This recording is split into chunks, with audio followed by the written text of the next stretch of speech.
In this video, I'll break down how attackers analyze the website by finding the hidden endpoints. I'll walk through the exact techniques used during this process, and then demonstrate how it can lead to taking over a user's account. Make sure to watch until the end so you don't miss any part of the workflow. And as always, everything shown here is performed in a controlled environment for educational purposes only. So let's start. We're going to focus on a vulnerability where attackers try to inject small pieces of code into different parts of a website. They usually look for areas where the site accepts user input, such as contact forms, search bars, or comment sections. If the website does not properly filter that input, the code can execute inside another user's browser, which could allow an attacker to capture sensitive information like session cookies.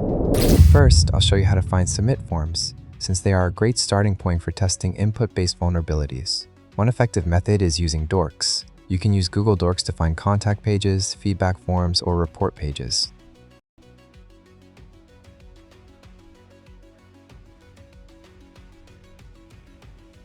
These areas allow users to submit data, making them useful targets for testing blind XSS payloads. For the payload, I'll use a webhook to detect whether the code actually executes. If the JavaScript runs, it will send a request to my webhook URL, confirming that the payload was triggered. This is especially useful for blind scenarios, where the execution may happen later in an admin panel or another user's browser instead of immediately on our screen.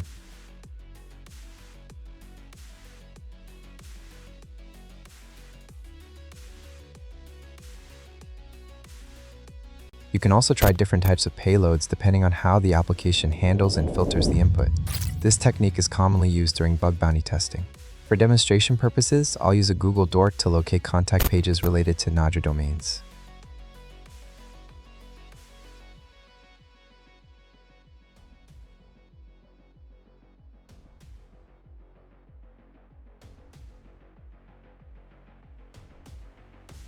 After identifying valid pages that contain submission forms, I'll test them by placing the payload into the available input fields to see how the application handles the input.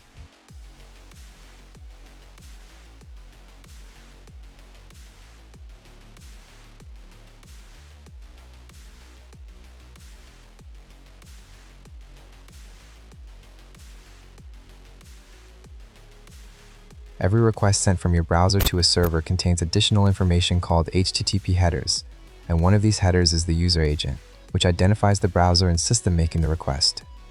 Since this value is controlled by the client, it can also be modified. To demonstrate this, we can use Burp Suite and its match and replace feature.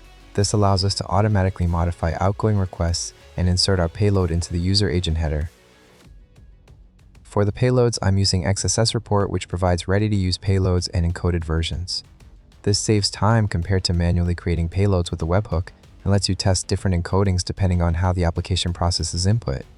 In Burp Suite, go to Match and Replace, select the Request Header section, and replace the user agent value with your payload. Once this is configured, every request you send will automatically contain the modified header. To verify that it's working, browse the website while Burp Suite is intercepting traffic. You can then check the modified request in the target or proxy history to confirm that the user agent header has been replaced with your payload.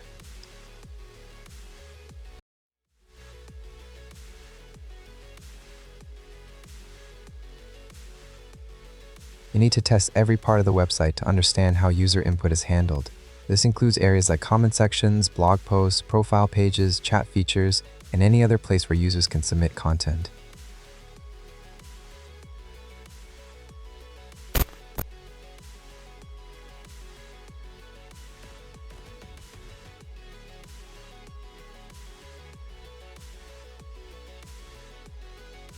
After identifying an endpoint that executes JavaScript, you can use blind XSS payloads to check whether the application sends sensitive data, such as session cookies. In my case, the vulnerable point is in the profile blog section.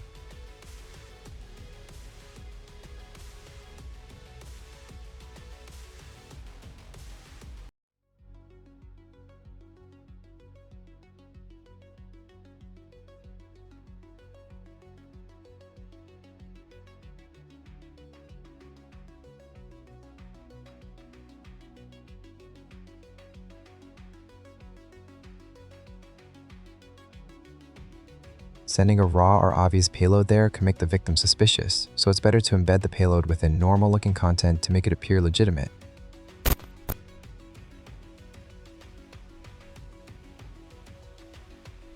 To deliver the payload, you can use any communication feature provided by the website, such as a chat or messaging system. This increases the chance that the victim will interact with the content and trigger the payload.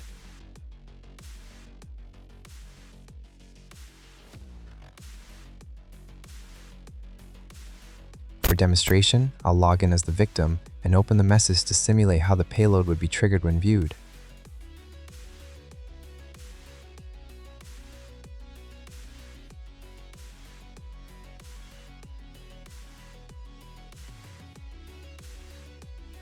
Now I'll check the XSS dashboard to see whether any requests were received.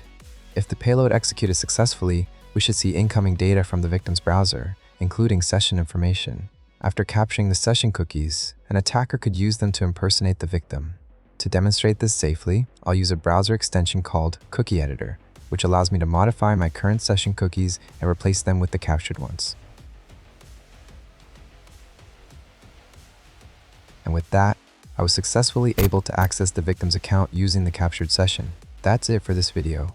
I hope this demonstration gave you a clear understanding of how these attacks work in real scenarios. I'll be posting much more consistently now with deeper tutorials and practical testing sessions, so make sure to subscribe if you don't want to miss what's coming next. Thanks for watching, and I'll see you in the next one.